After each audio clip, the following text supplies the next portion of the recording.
کہنے لگے کہ اللہ کے نبی صلی اللہ علیہ وسلم نے جو اس طرح کی باتیں کی ہیں دجال کے بارے میں اور یاجوج و ماجوج کے بارے میں، یہ صرف آپ کا مقصد لوگوں کو ایک ڈرانا تھا، اس کی کوئی حقیقت نہیں تھی۔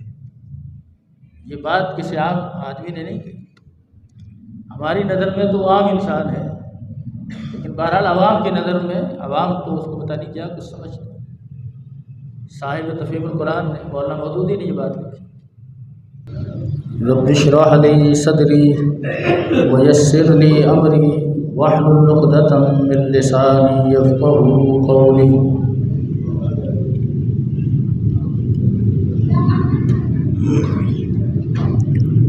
وَلَنُذِيقَنَّهُم مِّنَ الْعَذَابِ الْأَدْنَىٰ دُونَ الْعَذَابِ الْأَكْبَرِ لَعَلَّهُمْ يَرْجِعُونَ۔ وقال الله سبحانه وتعالى في موضع آخر يا أيها الذين آمنوا اتقوا الله ولتنظر نفس ما قدمت لغد واتقوا الله إن الله خبير بما تعملون۔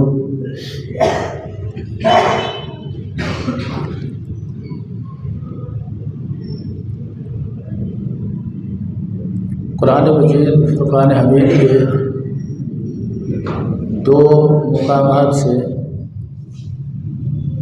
دو ہی آیتیں تلاوت کی ہیں۔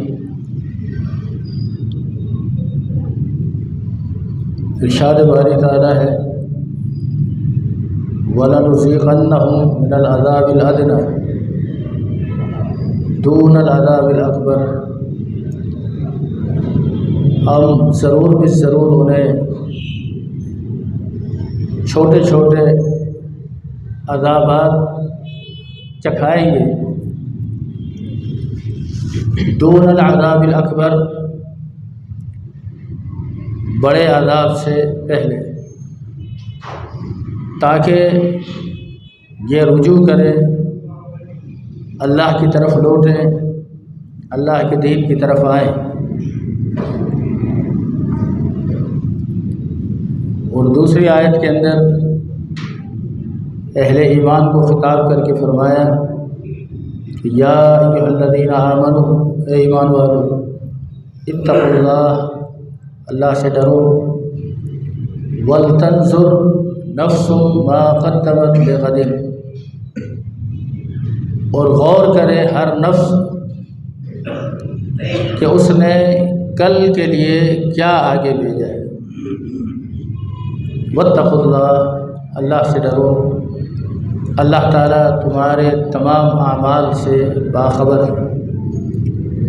قرآن مجید کو اگر ہم، جیسے کہ اس کے مختلف نام ہیں، اگر ہم یہ کہیں کہ واقعتاً یہ معجزاتی کتاب ہے اور اس نے قیامت تک آنے والے مسائل پر گفتگو کی ہے اور قیامت تک آنے والی چیزوں پر بحث کی ہے،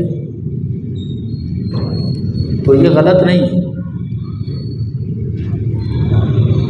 اسی لیے قرآن مجید میں یہ بھی کہا گیا، دعوت فکر دی گئی کہ افلا یتدبرون القرآن ام علی قلوب اقفالها، کیا وہ لوگ قرآن نہیں پڑھتے، اس پر غور نہیں کرتے، یا ان کے دلوں پر تالے لگ گئے؟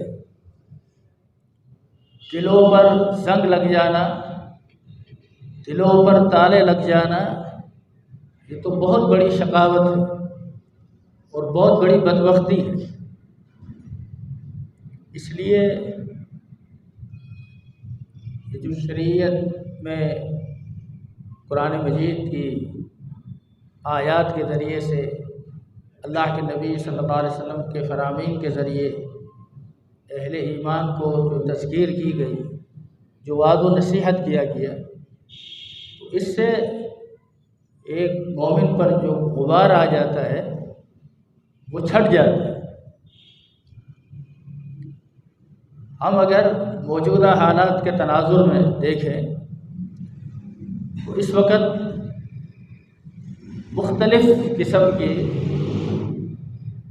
خبریں سننے میں آ رہی ہیں، فلاں علاقے میں زلزلے آ رہے ہیں، اور اس زلزلے کے نتیجے میں کیسی کیسی تباہیاں ہو رہی ہیں۔ صرف یہی نہیں، ابھی ماضی کے اندر زیادہ دور نہیں، ماضی قریب میں ایک کیسا یعنی سیلاب آیا کہ اس نے ہلا کر رکھ دیا لوگوں کے کاروبار، مویشی، گھر بار، اولاد، جانی نقصان بھی، مالی نقصان بھی۔ پھر یہ سب کچھ ہونے کے بعد پھر بھی جو اسباب اور عوامل ہیں، اس چیز کے جو محرکات ہیں، یہ عذابات کیوں آتے ہیں، اس کا جائزہ لینے کی، اس پر غور کرنے کی، اس پر فکر کرنے کی ضرورت ہے۔ جناب عمر کے دور میں ایک ہی بار زلزلہ ہے، اور زلزلہ کے بعد اگلے دن آپ نے خطبہ دیا۔ جناب عمر رضی اللہ تعالیٰ عنہ نے سب کو، عوام کو، سامعین کو مخاطب کیا۔ وہ فرمایا کہ یہ زلزلے شامات عاملہ کی وجہ سے آتے ہیں، انسان کے گناہوں کے سبب سے آتے ہیں۔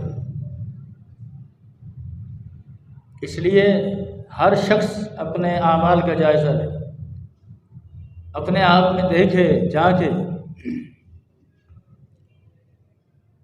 اور پھر جناب عمر نے وہ تاریخی الفاظ کہے،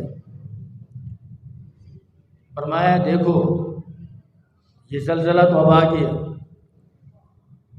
اب کے بعد زلزلہ نہیں آنا چاہیے۔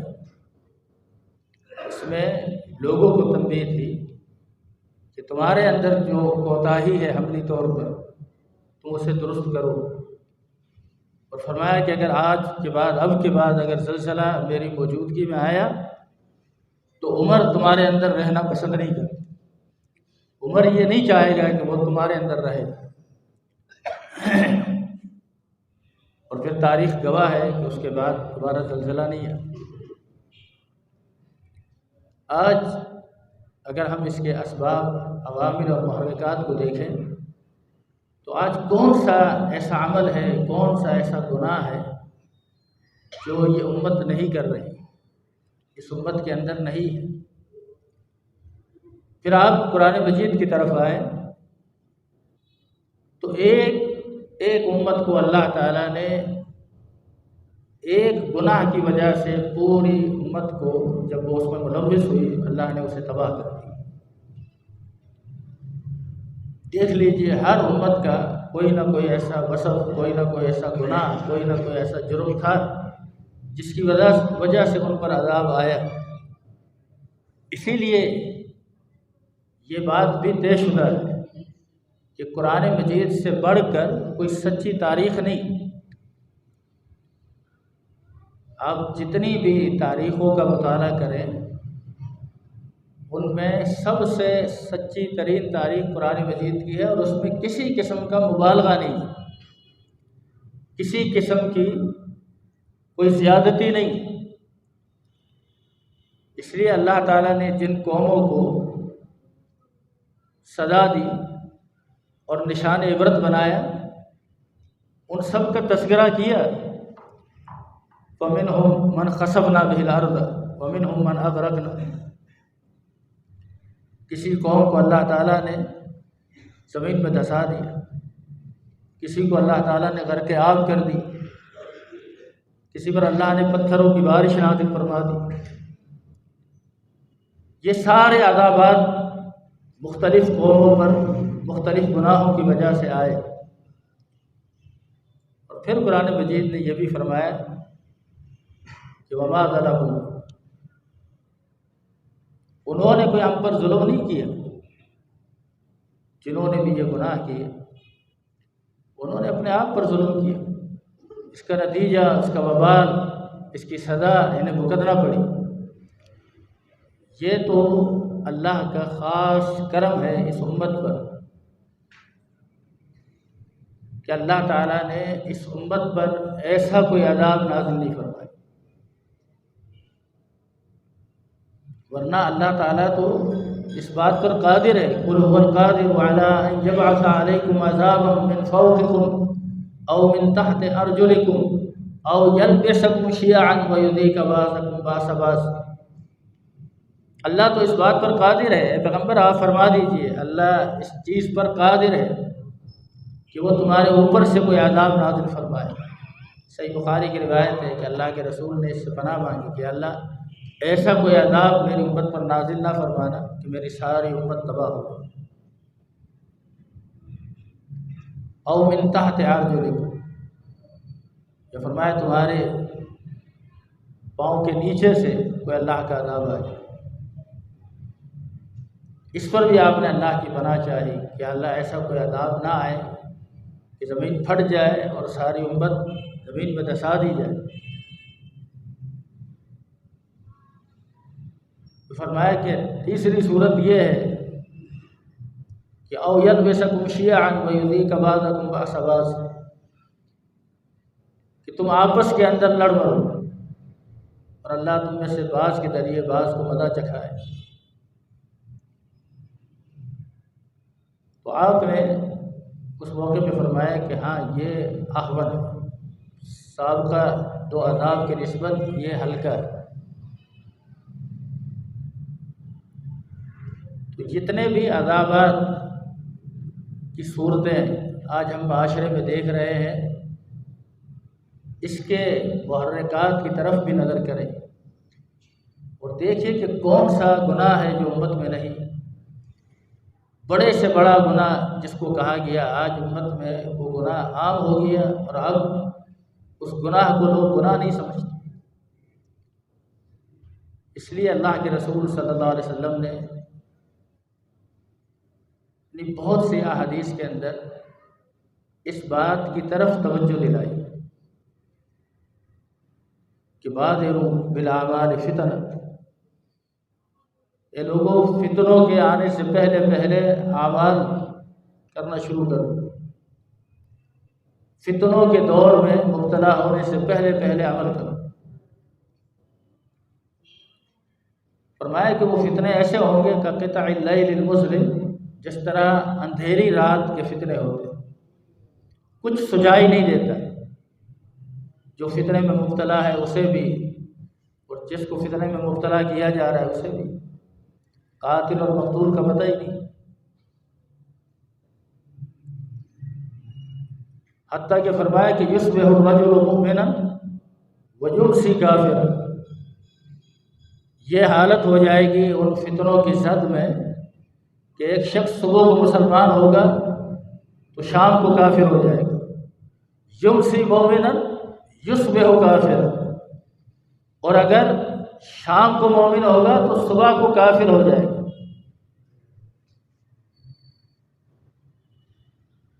اس صراحت پر اور اتنی زیادہ نص کی وضاحت پر یہ بات سمجھ میں آ سکتی ہے کہ فتنے کتنے خطرناک ہوں گے، کہ صرف انسان تھوڑا سا اس میں اس کا دین متاثر نہیں ہوگا، یکسر مومن ہے اور کافر ہو جائے گا، یا کافر ہے شام کو مومن تھا تو صبح کو کافر ہو گیا، صبح کو مومن تھا تو شام کو کافر ہو گیا۔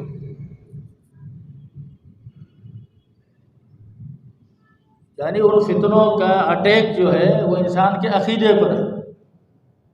دیکھ لیجئے آج معاشرے کے اندر کتنا اس کفر بازاری کفر کی رٹ لگی ہوئی ہے، اور کس طرح لوگ کفر کا فتویٰ لگانے کے اندر دیر نہیں کرتے، ذرا سی کوئی بات ہو تو خارجیت میں مبتلا ہو جاتے ہیں۔ اور سبب کیا ہے؟ یبیع دینہ بعرض من الدنیا، فرمایا کہ وہ اپنے دین کو بیچ دے گا دنیا کے عوض۔ اور اس طرح یہ فتنے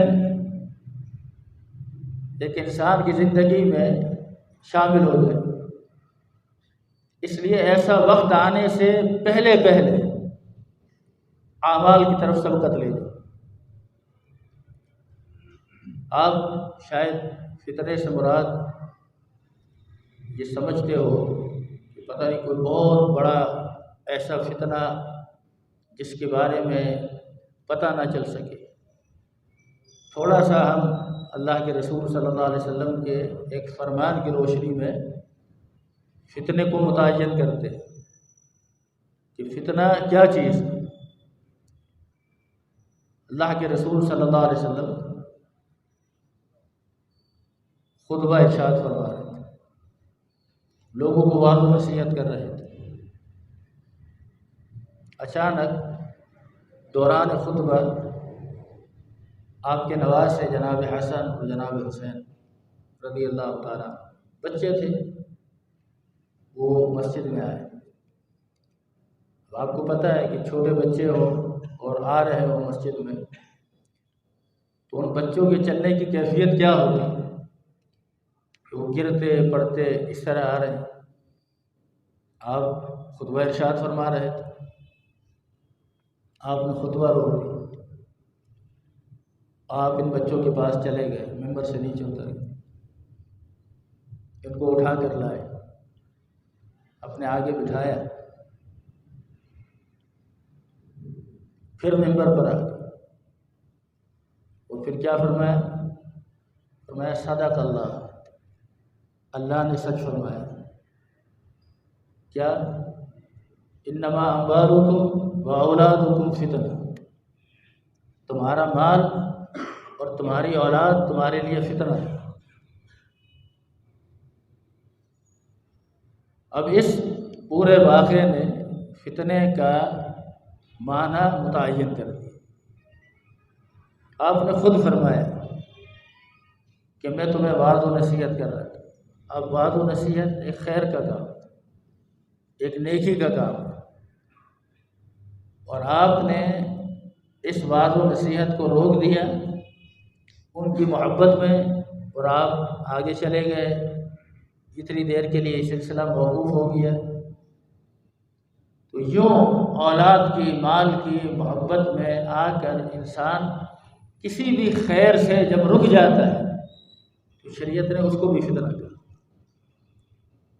تو اندازہ کیا جا سکتا ہے کہ یہ جب اتنی چیز کو بھی اللہ کے نبی فتنے سے تعبیر کرتے ہیں تو ذرا آپ دیکھیے، ہم میں سے ہر شخص اپنے معاملے کو خوب جانتا ہے کہ ہماری مطلب معاملات کا، عبادات کا کیا حال ہے، اس کی کیا پوزیشن ہے، اور کس ڈگر پر، کس رخ پر ہم ہیں۔ اور پھر یہ کہ انسان کے اندر گناہ کرتے کرتے گناہ کا جب احساس ختم ہو جائے، یہ سب سے بڑی شقاوت ہے۔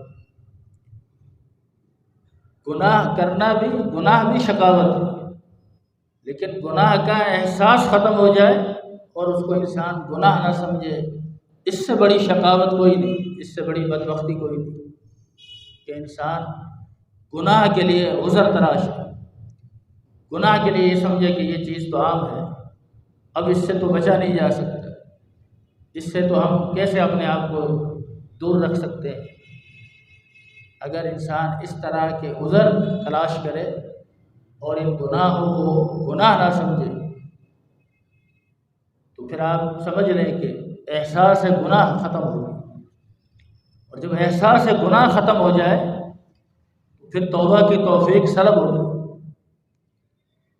یہ سب ایسی چیزیں ہیں کہ ایک گناہ کے بعد انسان دوسرے گناہ میں، اور دوسرے کے بعد تیسرے میں، اور تیسرے کے بعد چوتھے میں اس طرح مبتلا ہوتا ہے۔ یہ جو روایت تھی جو میں نے ابھی پڑھی کہ بادروا بالاعمال فتنا، فتنوں سے پہلے عمل کی طرف سبقت لے جاؤ، یہ صحیح مسلم کی روایت ہے۔ صحیح مسلم ہی کی روایت کے اندر ایک اور روایت میں یہ الفاظ بھی ہے کہ بادروا بالاعمال ستا، 6 باتوں سے پہلے پہلے عمل کی طرف آ جاؤ، عمل کو اپناؤ اور عمل کی طرف رغبت کرو۔ ویسے بھی عمل کی طرف انسان فتنے میں مبتلا نہ ہو جائے اور ایسی چیزوں کا شکار نہ ہو جائے، اس کی طرف ترغیب اس لیے بھی دی جا رہی ہے کہ انسان جب فتنے میں مبتلا ہو جاتا ہے تو عمل نہیں کر سکتا، عمل کرنا اس کے لیے دشوار ہو جاتا ہے۔ تو آپ نے فرمایا کہ 6 باتوں سے پہلے اعمال کی طرف رغبت کرو، کیونکہ اگر وہ 6 باتیں ظاہر ہوں گی تو پھر انسان کا عمل کرنا بھی اس کے کام نہیں آئے۔ اس میں آپ نے سب سے پہلی بات یہ فرمائی کہ طلوع الشمس من مغربها، سورج مغرب سے طلوع ہو اس سے پہلے عمل کرنا۔ جب سورج مغرب سے طلوع ہوا، حدیث میں آتا ہے کہ کئی لوگ یہ دیکھ لیں گے کہ سورج مغرب سے طلوع ہو، اتنی بڑی نشانی۔ پھر مال والا شخص چاہے گا کہ سارا مال خرچ کر دے، تو فرمایا اس سے قبول نہیں کیا جائے۔ جو اس سے پہلے ایمان نہیں لایا، فرمایا اگر اس موقع پر وہ ایمان لائے گا اس کا ایمان قابل قبول، اب کوئی نیکی بھی قابل قبول۔ جب سورج مغرب سے طلوع ہو اور یہ قرب قیامت ہوگا۔ دوسرے نمبر پر آپ نے فرمایا والدخان، اسی طرح قرب قیامت ایک دھواں اٹھے گا، اس دھوئیں کے تعلق سے بھی آپ نے فرمایا کہ اس کے آنے سے پہلے تم اعمال کی طرف سبقت لے جاؤ۔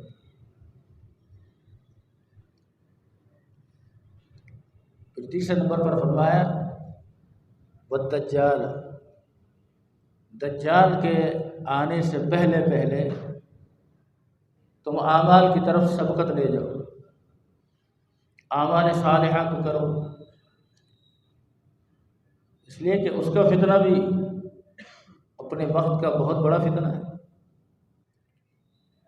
دجال ویسے بھی مبالغہ ہے، بہت زیادہ لوگوں کو فتنے کے اندر مبتلا کر دینے والا، اور اتنے بڑے وہ دعوے کرے گا، رب ہونے کا دعویٰ، کوئی معمولی دعویٰ نہیں، موت و حیات کا مالک ہونے کا دعویٰ، جو کچھ کر رہا ہوں میں کر رہا ہوں، حتیٰ کہ بہت سے لوگ اس کے فتنوں کا شکار ہوں گے۔ ہم اپنے ماحول میں دیکھیں، دور حاضر میں کوئی ایک شخص کسی چیز کا دعویٰ کرتا ہے، آپ نہیں دیکھتے عوام کیسی پاگل ہو جاتی ہے اس کے پیچھے۔ ابھی آپ کے حیدرآباد میں کچھ عرصہ قبل کوئی چینی والا بابا تھا، کیا لوگوں کا حال تھا۔ مجھے لیاقت کالونی کے لوگوں نے بتایا کہ وہ وہیں کہیں تھا وہ بابا، کہ لوگ لائن لگاتے تھے اس سے ملاقات کے لیے، اور یہاں تک کہ بعض دفعہ یہ لائن والے لوگ مسجد میں آ جاتے تھے، اور مسجد میں نماز کا وقت ہوتا تو لوگوں کو نماز کی پرواہ نہیں ہوتی تھی اس بابے سے۔ دیکھیے نا لوگوں کا ذہن کیا ہے۔ فرمایا کہ بہت سے لوگ اس کے فتنے کا شکار ہوں، اور شکار کیوں نہ ہو، وہ ایسے دعوے کرے گا، ایسے شعبدہ بازیاں دکھائے گا۔ علماء نے یہاں ایک بڑا فرق نکل کیا ہے کہ خرق عادت چیزوں کا صدور تو ہونا ہے، اگر نبی سے ہو تو یہ تو معجزہ ہے، یعنی ایسی بات جس کو عقل تسلیم نہ کرے، اگر وہ بات نبی سے صادر ہو تو وہ معجزہ ہے، کسی اہل ایمان سے صادر ہو تو اس کو کرامت کہتے ہیں۔ تو پھر کرامت کے اندر اور یہ جو شعبدہ بازی دکھا رہا ہے اس میں فرق کیا ہے؟ یہ بھی تو زمین کو کہہ رہا ہے کہ چلو اپنی نباتات اگاؤ اور اگ رہی، یہ بھی کہہ رہا ہے کسی کو مار دیتا ہے پھر اس کو زندہ کرتا ہے، یہ بھی تو بہت ساری چیزوں کا دعویٰ کر کے دکھاتا ہے کہ کسی کے ماں باپ مرے ہوئے ہیں، اس کی قبر کے پاس چلا گیا اور ان کے والدین کو زندہ کر دیا، تو اس میں اور کرامت میں کیا فرق ہے؟ تو اہل علم نے فرق یہ ذکر کیا کہ سب سے پہلے نمبر پر یہ دیکھا جائے گا کہ یہ چیز دکھانے والا بذات خود کون ہے۔ اگر یہ چیز کا صدور اہل ایمان سے ہو، ایک اللہ کے مومن بندے سے ہو، متقی سے ہو، تو یہ کرامت ہے۔ ایک متبع سنت سے ہو تو یہ کرامت ہے۔ اگر یہی چیز کسی ہندو سے، سکھ سے، عیسائی سے، مجوسی سے، کافر سے، دجال سے صادر ہو تو اسے استدراج کہا جاتا ہے، یہ شعبدہ بازی ہے، یہ کرامت نہیں ہے۔ لیکن عوام چونکہ جاہل ہے نا، اسے یہ فرق نہیں معلوم، انہوں نے بس یہ دیکھا کہ ہاں ہم نے ایسا دیکھا کہ اس نے ایسا کیا، لہذا یہ کوئی بہت بڑی پہنچی ہوئی شخصیت ہو، اس کے پاس بڑا پاور ہے، یہ کوئی بہت زیادہ اختیارات اور تصرف رکھتا ہے۔ حالانکہ حدیث کے اندر ہی اس کی بے بسی کا عالم یہ ذکر کیا گیا۔ اللہ کے رسول صلی اللہ علیہ وسلم نے ایک جملے کے اندر اس کی حقیقت کو کھول کے رکھ دی، لیکن اہل ایمان اس حقیقت کو سمجھتے ہیں۔ فرمایا اتنے دعوے کرے گا اور اپنی حالت یہ ہوگی کہ ایک آنکھ سے کاڑا ہوگا، اور تمہارا رب جو ہے اس کے اندر یہ نقص نہیں ہے، اللہ کے اندر یہ نقص نہیں ہے۔ اگر وہ کچھ کر سکتا تو اپنی آنکھ کو کیوں صحیح نہیں کرتا؟ ذرا سوچئے نا، کتنے لوگ مزارات پر رات دن جانا اور اس سے اولاد مانگنا۔ علی حجویری جن کی قبر ہے لاہور میں، اس کو لوگوں نے پتہ نہیں کیا کیا نام دیے، ان کے ترجمے میں ہے، ان کی سوانح حیات میں ہے کہ انہوں نے 2 شادیاں کی اور اولاد کسی کے پاس نہیں۔ جو اگر اولاد دینے پر قادر ہوتا ہے خود اولاد سے معروم ہوتا ہے، لیکن جہالت دیکھیے کہ لوگ کیسی کیسی باتیں کرتے ہیں اور کیسی کیسی چیزیں منسوخ کرتے ہیں اللہ کے نیک بندوں کے ساتھ۔ تو فرمایا کہ دجال کا یہ فتنہ بڑا خطرناک فتنہ ہے، اس لیے صحیح مسلم میں ہی بہت سی روایات اس تعلق سے موجود ہیں، اس میں آپ نے فرمایا کہ ما من نبی الا وقد انذر امتہ من فتنۃ الدجال، کوئی نبی ایسا نہیں گزرا جس نے اپنی امت کو فتنہ دجال سے ڈرایا نہ ہو، ہر نبی نے ڈرایا، تو آخر وہ کوئی فتنہ ہے۔ ایک روایت میں آپ نے یوں بھی فرمایا، یہ بھی صحیح مسلم میں ہے، ما بین خلق آدم الی قیام الساعہ امر آدم من فتنۃ الدجال، آدم علیہ السلام کی پیدائش سے لے کر قیامت کے قائم ہونے تک جتنے فتنے نمودار ہوں گے ان میں سب سے بڑا فتنہ دجال کا فتنہ۔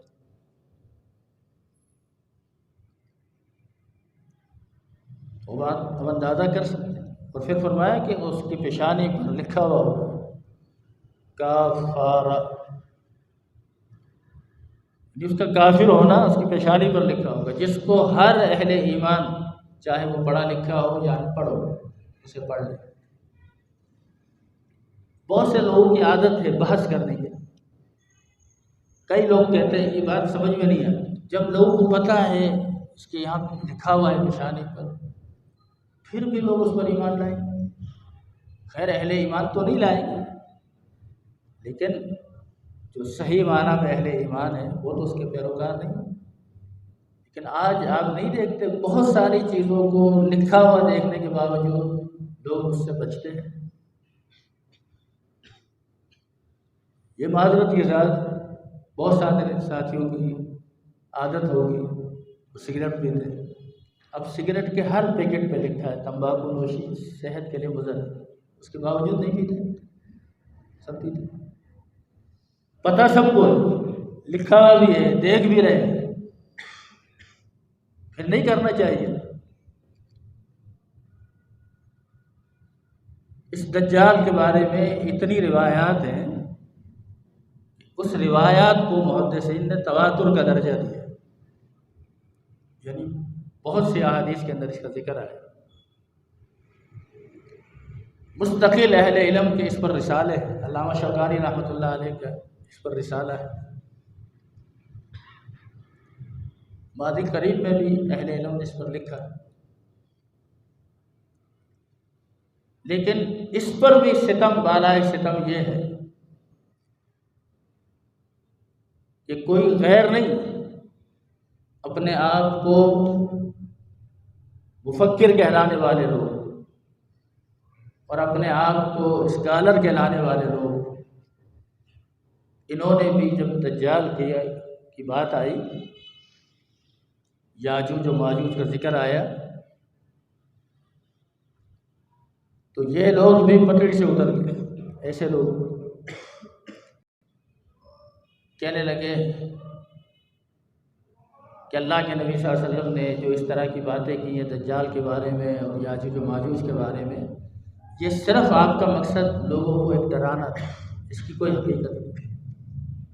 یہ بات کسی عام آدمی نے نہیں کی، ہماری نظر میں تو عام انسان ہے، لیکن بہرحال عوام کی نظر میں عوام تو اس کو پتہ نہیں کیا کچھ سمجھتے۔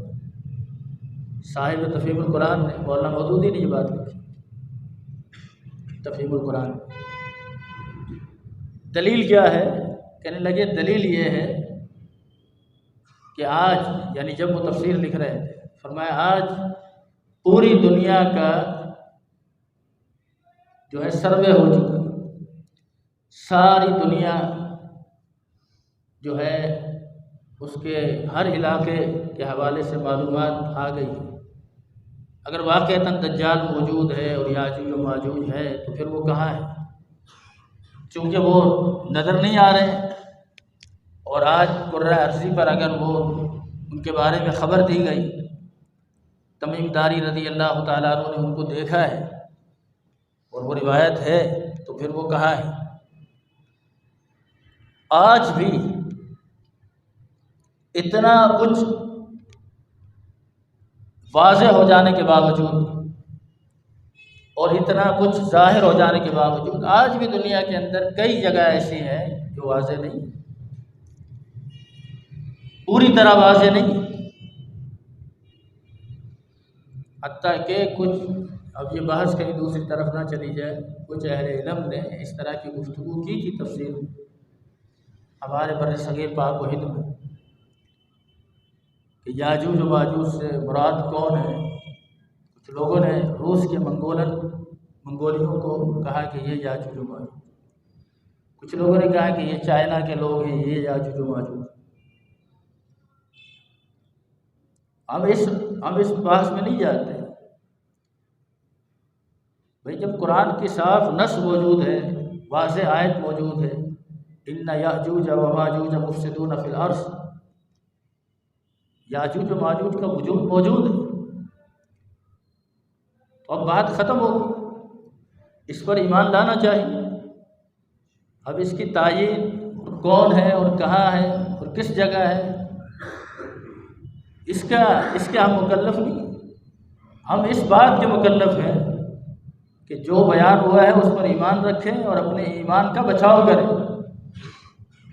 عقل مندی یہ نہیں ہوتی کہ انسان جس چیز کو جانتا نہ ہو اس میں خود اپنے طور پر تحقیق شروع کر دے۔ اپنے طور پر جو لوگ دنیاوی تعلیم میں بڑے آگے نکلے ہوئے ہوتے ہیں اور بڑا ان کا دنیاوی حدود اربع بڑا ان کا تاریخ کے اعتبار سے اور معلومات کے اعتبار سے بڑا مضبوط ہوتا ہے، وہ بیچارے اپنے تفکرات کے اندر جہاں تک بتانے کی کوشش کرتے ہیں کہ قیامت کب آئے۔ ہمارے استاد تھے مولانا کرم الدین صاحب صدفی رحمۃ اللہ علیہ، ان کے پاس ایک بندہ آتا، وہ کسی یونیورسٹی میں لیکچرار تھا، اور وہ باقاعدہ یہ کہا کرتا تھا کہ اس نے کافی آیتیں قرآن کی جمع کی ہوتی، اذا الشمس كورت واذا النجوم انكدرت واذا الجبال سيرت واذا العشار عطلت، اذا السماء فطرت واذا الكواكب انتثرت واذا البحار سجرت۔ اب یہ آیات پڑھ کے پھر کہتا امریکہ نے ایسا بم بنایا ہے، اگر وہ بم پانی کے اندر مارا جائے تو وہ پانی میں بھی وار کرے گا، مطلب پانی کی وجہ سے وہ ناکارہ نہیں ہوگا، تو بس جہاں سے وہ بم چلائے گا وہاں سے پانی کے اندر آگ لگ جائے گی، پھر یہ ہو جائے گا قیامت برپا ہو جائے گا۔ ایسے مفروضات اور ایسی چیزوں کو اس پر تطبیق کرنا۔ اللہ تعالیٰ ان چیزوں کا محتاج ہے؟ جب کوئی وسائل نہیں تھے، بعض اہل تفسیر نے یہ لکھا ہے کہ نوح علیہ السلام اپنی قوم کو ڈرا رہے تھے، کشتی بنا رہے تھے، تب ایک عورت نے نوح علیہ السلام سے کہا، مسلمان نہیں تھی وہ، اس نے کہا نوح تو کہتا تھا عذاب آئے گا، عذاب تو کوئی نہیں آ رہا ہے، کہاں عذاب آ رہا ہے؟ نبی کی کوئی تکذیب کرے، اللہ نے کبھی بھی کافروں کے سامنے کسی نبی کو رسوا نہیں کیا۔ نوح علیہ السلام نے کہا اللہ اس بات پر قادر ہے کہ وہ تندور پر بیٹھی تھی، فرمایا اللہ اس بات پر قادر ہے اس تندور سے آگ نکال، آگ کی جگہ پانی نکال، اللہ اس پر قادر ہے۔ ابو جہل نے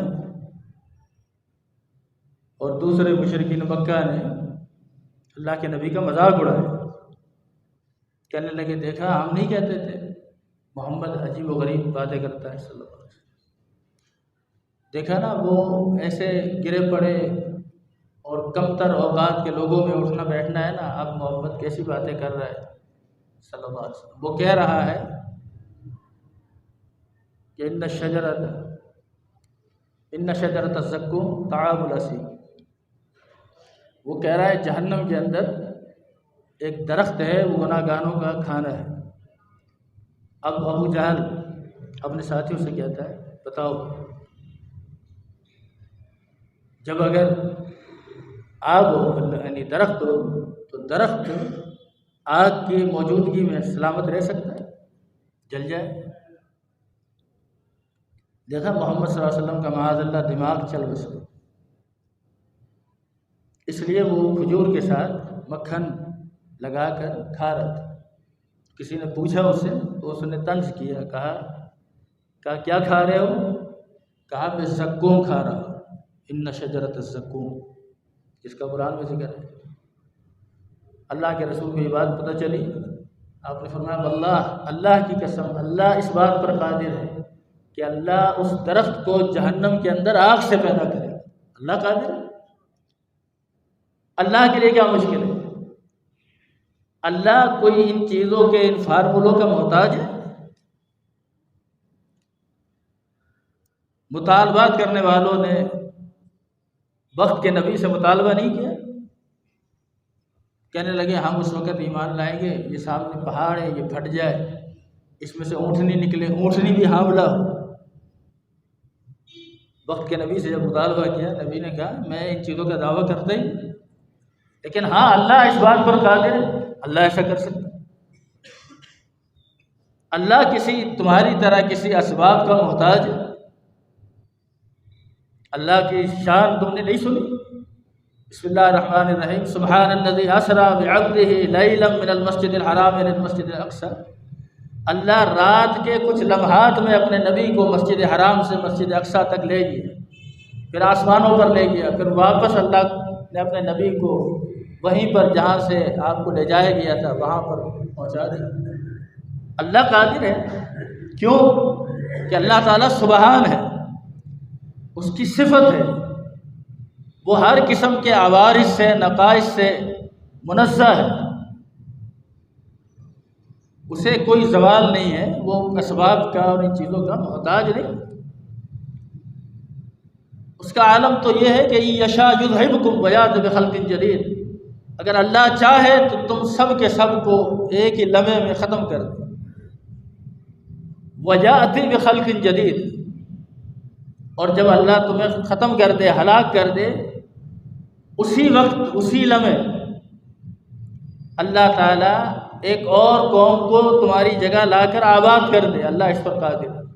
یہ نہیں ہے کہ تمہارے مرنے کے بعد پھر تمہاری بچے جو ہیں وہ بڑے ہوں گے، وہ ان کو جوان ہونے میں عرصہ لگے گا، اور پھر کہیں جا کر اللہ کی عبادت کرنے والے لوگ پیدا ہوں گے، ایسا نہیں۔ یعنی قرآن کا اسلوب دیکھیے کہ یشاء یذہبکم ویأتی بخلق جدید، کہ اگر اللہ تعالیٰ تم سب کو مٹا دے، لے جائے، اور بعد میں لفظ واو آئے، واو عربی جاننے والے لوگ علماء طلباء جانتے ہیں کہ یہ کسی ترتیب پر دلالت نہیں کرتا۔ ایسا نہیں ہے کہ تمہیں مار دے اور تمہارے مارنے کے پھر کچھ دیر بعد یا کافی دیر بعد ایسا ہو، بلکہ فوراً اسی لمحے، جس لمحے تمہیں ختم کیا اسی لمحے اللہ ایک اور قوم کو لا کے آباد کر۔ وما ذلک علی اللہ بعزیز، اور اللہ پر یہ کوئی دشوار نہیں، کوئی بہت بڑا کام نہیں اللہ کے لیے۔ اللہ کے لیے یہ چیز بہت آسان ہے۔ تو فرمایا کہ دجال اس کے فتنے سے پہلے میں بات اس جگہ پر یہ کر رہا تھا کہ بہت سے لوگ جذباتی انداز میں ان کے اندر دین کا جذبہ ہوتا ہے، لیکن علماء کی رہنمائی میں چلنے والے نہیں ہوتے، اور اپنے طور پر جا کر ایسے فتنوں کو دیکھتے ہیں اور پھر اس فتنوں کا شکار ہو جاتے ہیں۔ یاد رکھیے، کبھی بھی کسی بھی فتنے کو بارے میں سنو تو کوشش کرو کہ اس فتنے کو دیکھنے کی آرزو نہ کرو، اس فتنے کی طرف جانے کی کوشش نہ کرو۔ کبھی یہ نہ سوچو کہ صرف دیکھ کر آتے ہیں، ہم تو دیکھنے کے لیے گئے تھے، نہیں۔ فتنہ بہرحال فتنہ ہے۔ کچھ لوگ دجال کو دیکھنے کے لیے جائیں گے اور اس وقت ان کا مقصد اس سے نفرت ہوگی، لیکن فرمایا کہ جب واپس آئیں گے تو اس کے معتقد ہو جائیں، نہیں وہ تو بالکل صحیح، ہم نے اس کو یہ کرتے ہوئے دیکھا، یہ کرتے ہوئے میں نے خود دیکھا۔ لوگ اس طرح باتیں کرتے ہیں۔ یہ مثال اگر دیکھنی ہو تو صحابہ کرام رضوان اللہ علیہ مجمعین کی زندگی کو دیکھیے۔ اللہ کے رسول صلی اللہ علیہ وسلم کی وفات کے بعد جو بڑے بڑے فتنے رونما ہوئے، ان میں ایک فتنہ جو ہے اللہ کے نبی صلی اللہ علیہ وسلم کی نبوت پر ڈاکہ ڈالنے کا۔ مسیلمہ کذاب نے نبوت کا دعویٰ کیا، اور اسود عنسی نے یمن میں نبوت کا دعویٰ کیا۔ ابو بکر صدیق رضی اللہ تعالیٰ عنہ کے دور خلافت کے یہ دونوں واقعات۔ مسیلمہ کذاب نے جب نبوت کا دعویٰ کیا، جس کو بعد میں وحشی بن حرب نے قتل کیا، وہی وحشی بن حرب جس نے امیر حمزہ رضی اللہ تعالیٰ عنہ کو شہید۔ حافظ ابن حجر رحمۃ اللہ علیہ لکھتے ہیں کہ اس وقت صحابہ کی ایک بڑی تعداد موجود تھی، لیکن کسی صحابی سے یہ ثابت نہیں ہے کہ وہ مسیلمہ کذاب کے پاس گیا ہو اور اس کے پاس جا کر اس سے کہا ہو کہ تو نبی ہے، تو تیرے نبی ہونے کی دلیل کیا ہے۔ کسی نے یہ نہیں کیا۔ پھر وہ خود لکھتے ہیں کہ کسی صحابی کا اس کے پاس جانا اور اس سے یہ سوال کرنا یہ ثابت نہیں ہے۔ اس کی وجہ یہ ہے کہ صحابہ اس فتنے کی حساسیت کو سمجھتے کہ یہ فتنہ کتنا حساس ہے، اس لیے کہ یہ سوال کہ اگر تو نبی ہے تو تیرے نبی ہونے کی دلیل کیا ہے، یہ سوال کرنا خود اپنے اندر ایک فتنے کو لیے، اور وہ فتنہ یہ ہے کہ سوال کرنے والا اپنے ذہن کے کسی گوشے میں یہ بات بٹھائے ہوئے کہ اگر اس نے یہ ثابت کر دیا، کوئی دلیل دے دی، تو میں اسے نبی مانوں۔ تو ایسے شخص کا اللہ کے نبی کی ختم نبوت پر مکمل ایمان ہے۔ پھر ایسا شخص اللہ کے نبی کو یہ دروازہ اس وقت کھلا نا جب آپ نے اپنے ایمان میں اس بات کو جگہ دی کہ کوئی اور بھی اگر ثابت کر دے گا تو میں مان لوں۔ ایسے معاملات ہوئے، جن لوگوں نے نبوت کے دعوے کیے ان میں ایسے لوگ ہوئے کہ ایک شخص نے اپنے آپ کو، اپنا نام، اس نے نبوت کا دعویٰ کرنا تھا تو وہ لوگوں میں معروف ہوا، اس نے اپنا نام جو پوچھتا تمہارا نام کیا ہے، کہتا میرا نام ہے لا، لوگ کہتے لا، کہتا پھر اس نے نبوت کا دعویٰ کیا، لوگوں نے اس کو پکڑا، کہا حدیث میں منع ہے، کہتا یہی حدیث تو دلیل ہے میرے نبی ہونے کی، کہنے کہ وہ کیسے؟ کہا اللہ کے نبی نے فرمایا انا خاتم النبیین، میں آخری نبی ہوں، لا نبی بعدی، اور لفظ لا نبی بعدی، اس نے کہا لا نبی بعدی، لا کو بنایا مبتدا اور نبی کو بنایا خبر، اور کہنے لگے میرے بعد ایک لا ہوگا وہ بھی نبی۔ خیر علماء نے اس وقت کے اندر اس کا تعاقب کیا۔ میں عرض یہ کر رہا تھا کہ کسی بھی فتنے کا سن کر انسان کو جب تک اس کے اندر وہ فتنے کے بارے میں جانتا نہ ہو، علماء کی رہنمائی نہ ہو، علماء بھی کسی فتنے کے بارے میں کبھی پہل نہیں کرتے، علماء جب وہ فتنہ للکارتا ہے پھر اس کا جواب دیتے ہیں، کسی فتنے کے پاس جا کر کبھی اس سے پہل نہیں کرنی چاہیے، اس پہل کرنے میں اس کی حوصلہ افزائی ہے، آپ اس کو جگہ دے رہے ہیں، آپ اس کو مقام دے رہے ہیں، آپ اس کو عزت دے رہے ہیں۔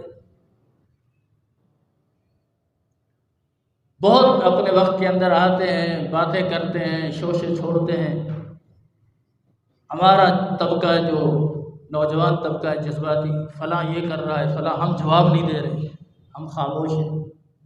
اللہ کے بندو، اسے جواب دینے کی ضرورت نہیں۔ ایک شخص نے کتاب لکھی، شیعہ نے، جلال پور کے اندر، اور کتاب لکھنے کے بعد اس نے اہل علاقہ میں دعویٰ کیا، چیلنج کیا، اگر رفیق اثری صاحب رحمہ اللہ اگر وہ اس کا جواب دیں تو میں انہیں 50,000 روپے انعام دوں گا۔ اب یہ کوئی آج کی بات نہیں تھی، 20-25 سال پرانی بات ہے۔ حافظ صاحب کے پاس ان کے شاگرد آ گئے، جذباتی ہوتے ہیں طلب، شیخ صاحب آپ اس کا جواب دیں، اس کا ہم جواب لکھتے ہیں۔ شیخ صاحب نے کہا مجھے لکھنے کی ضرورت نہیں، میں کیوں لکھوں؟ طلبہ نہیں مانے، اصرار کرنے لگے۔ فرمایا تم اتنا نہیں سوچتے اس بندے کو جلال پور کے علاوہ کوئی بندہ نہیں جانتا، مجھے اللہ کے فضل و کرم سے پورے پاکستان میں بیرون ملک میرے شاگرد ہیں، سب مجھے جانتے ہیں، اب میں اس کا جواب دوں گا یہ ساری دنیا میں مشہور ہو جائے۔ آپ ایسے کام کریں گے، فتنوں سے متاثر ہوں گے تو آپ ایسے شخص کو مشہور کر دیں۔ اس لیے آج کل سب سے بڑا جو گمراہی کا ذریعہ ہے یہی سوشل میڈیا، اس نے وہ گمراہیت پھیلائی ہے، وہ الحاد پھیلایا ہے کہ الامان والحفیظ، اور آئے دن لوگ اس فتنے کے اندر گرفتار ہوئے۔ شروع میں جب اس کو لیا گیا کہنے لگے اس میں بڑی باتیں، اس میں جی فلاں قرآن ہے اور حدیث ہے اور تفسیر ہے اور یہ ہے وہ ہے، کسی حد تک اس کی افادیت اپنی جگہ پر، لیکن آپ دیکھیں کہ اس کا زیادہ تر استعمال کیا ہے۔ ایک شخص ایک چیز دیکھتا ہے اور پھر علماء سے آ کر سوال کرتا ہے، اس سے یہ توفیق نہیں ہے کہ وہ علماء کے پاس آئے، بیٹھے، باقاعدہ سمجھے، پڑھے، نہیں، اب وہ چاہتا ہے جس طرح 2 منٹ میں اس نے بات کی ہے نا، آپ 2 منٹ میں مجھے سمجھو، 2 منٹ کے اندر مجھے عالم بنا دو، میں 2 منٹ کے اندر دین سیکھ جاؤں۔ پھر ایسے ہی سیکھیں جس میں کوئی ثبات نہ ہو، کوئی علمیت نہ ہو، کوئی گہرائی نہ ہو۔ چوتھے نمبر پر فرمایا وَدَابَّةَ الْأَرْضِ، کہ زمین سے ایک جانور نکلے گا۔ وَإِذَا وَقَعَ الْقَوْلُ عَلَيْهِمْ، قرآن کی آیت ہے 20ویں پارے میں، وَإِذَا وَقَعَ الْقَوْلُ عَلَيْهِمْ أَخْرَجْنَا لَهُمْ دَابَّةً مِّنَ الْأَرْضِ تُكَلِّمُهُمْ أَنَّ النَّاسَ كَانُوا بِآيَاتِنَا لَا يُوقِنُونَ۔ قرب قیامت ایک جانور نکلے گا۔ اب اس کے بارے میں کچھ آثار اور تفاصیر کے اندر کی تفصیل ہے کہ یہ جو دابۃ الارض ہے اس کا 70 گز لمبا ہوگا اور بڑا عجیب الخلقت ہے، اور اس کے پاس موسیٰ علیہ السلام کا عصا ہوگا، سلیمان علیہ السلام کی انگوٹھی ہوگی، کوہ صفا سے نکلے گا۔ قرآن نے اس کا جب ذکر کیا تو کہا وَإِذَا وَقَعَ الْقَوْلُ عَلَيْهِمْ أَخْرَجْنَا لَهُمْ دَابَّةً، یہاں دابہ نکرہ استعمال ہوا ہے۔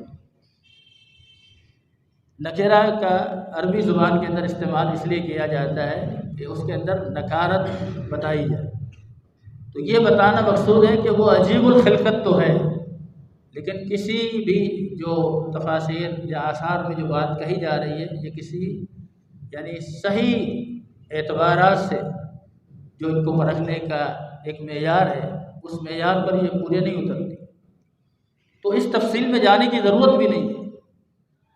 اتنا مان لیا جائے کہ وہ نکلے گا قرب قیامت، لوگوں سے بات کرے گا، ہوگا وہ چوپاہا لیکن زمین پر چلنے والا دابۃ الارض، لیکن وہ لوگوں سے باتیں کرے گا، قوت گویائی ہوگی، اس انسانوں کی طرح بات کرے گا۔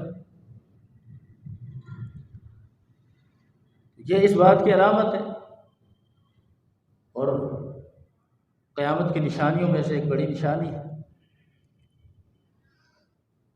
تو اب ہونا یہ چاہیے کہ انسان اس ڈیٹیل میں جانے کے بجائے کہ اس کے بارے میں مزید معلومات اکٹھی ہو، اس سے بہتر ہے کہ وہ اپنی فکر کرے، اپنے اعمال کا جائزہ لے اور ایسے احوال سے پہلے اپنے ایمان اور اعمال کی سلامتی کی اللہ سے دعا کرے۔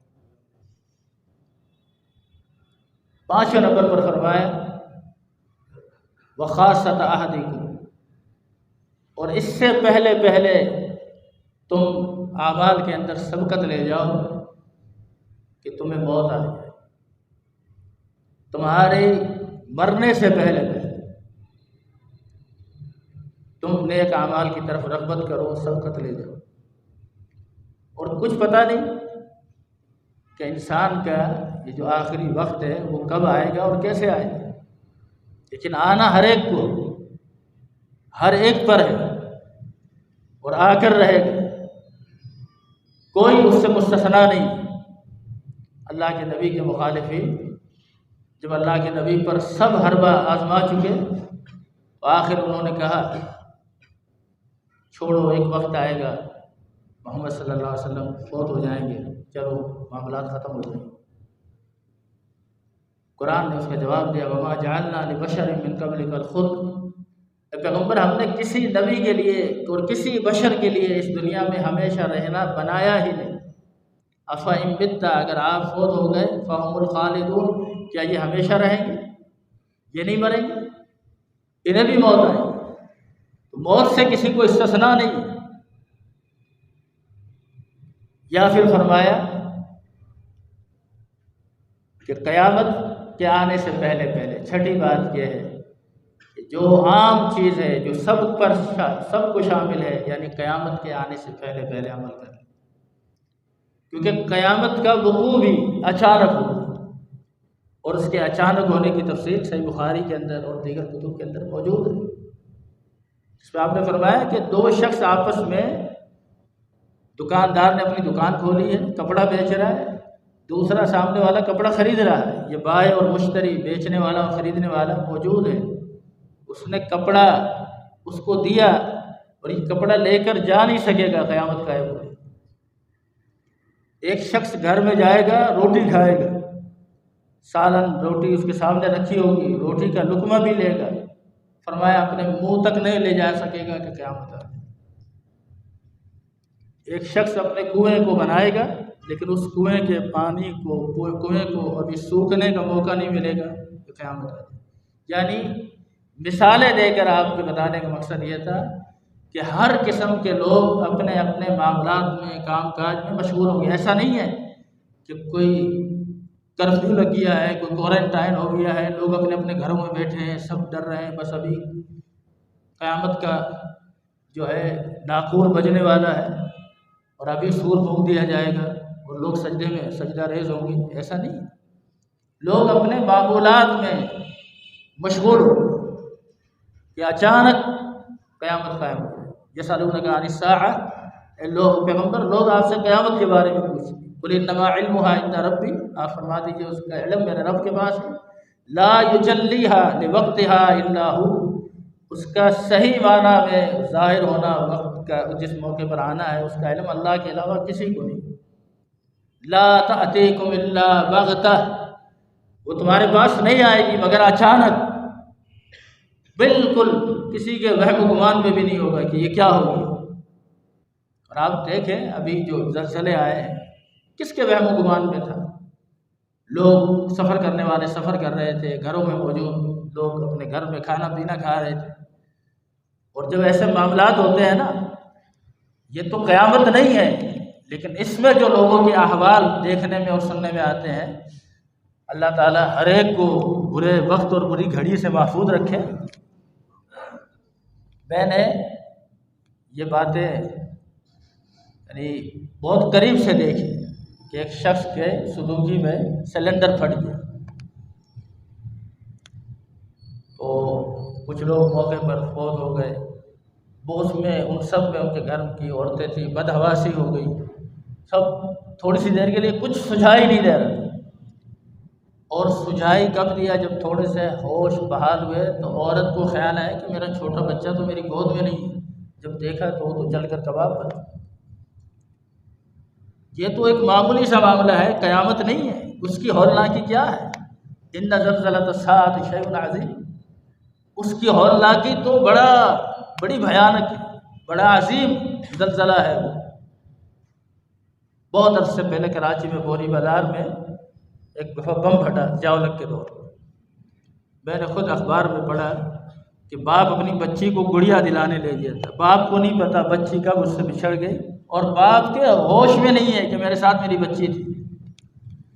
جب کبھی اس بات سے تھوڑا سے حواس بحال ہوئے، 2-4 گھنٹے کے بعد اس کو خیال آیا میں تو اپنی بچی کو گڑیا دلانے لے کر آیا۔ یہ تو چھوٹے چھوٹے واقعات ہیں، ذرا سوچئے وہ بھیانک ماحول کیا ہے۔ ایسے قرآن نے نہیں کہا یوم تذہل کل مرضعۃ عما ارضعت، ہر دودھ پلانے والی اپنے بچے سے، شیر خوار بچے سے غافل ہو جائے، وتضع کل ذات حمل حملها، ہر حاملہ عورت اپنے حمل کو شدت خوف کی بنیاد پر جن دے۔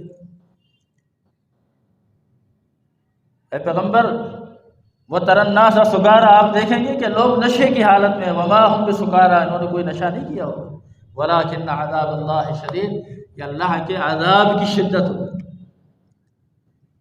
جتنے بھی ہم ایسے معاملات سنتے ہیں فوراً ایسے موقع پر انابت اللہ کرنی چاہیے، جو لوگ اس تکلیف میں ہیں، پریشانی میں ہیں، ان کے حق میں دعا بھی کریں، صرف یہ بات ان پر یہ کہہ کر خاموش نہ ہو جائے کہ جی ان کے گناہ کی وجہ سے ان پر آیا، ہم بڑے نیک ہیں، ہمارے ساتھ کچھ نہیں ہو سکتا۔ ان کے لیے دعا بھی کرنی چاہیے، جو ہم ان کے ساتھ کسی قسم کا تعاون کر سکتے ہیں وہ بھی کرنا چاہیے، اور اس کے ساتھ ساتھ اپنے اعمال پر غور کرنے کی ضرورت ہے کہ ایسا نہ ہو کہ کل جس کو ہم اپنے لیے عبرت سمجھ رہے ہیں پھر کل ہم کسی کے لیے عبرت بن جائیں۔ اللہ رب العزت اس حوالے سے محاسبہ کرنے کی توفیق عطا فرمائے۔ اقول قولی ھذا واستغفر اللہ لی ولکم۔